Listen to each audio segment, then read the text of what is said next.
আমাদের গাছ হওয়ার কথা ছিল, অজ্ঞাত কারণে হয়ে গেলাম শীততাপ মেশিন। আমাদের মুক্ত থাকার কথা ছিল,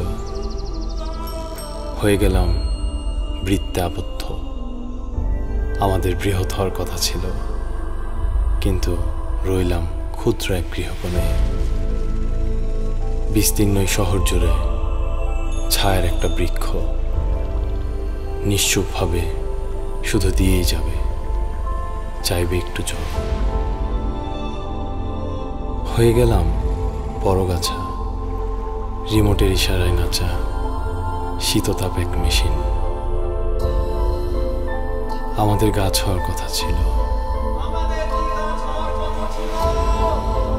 যে জন্মে গোটা কয়েক মানুষের জন্য শত সহস্র প্রাণীর ক্ষতি। সত্যি কি আমাদের গাছ হওয়ার কথা ছিল?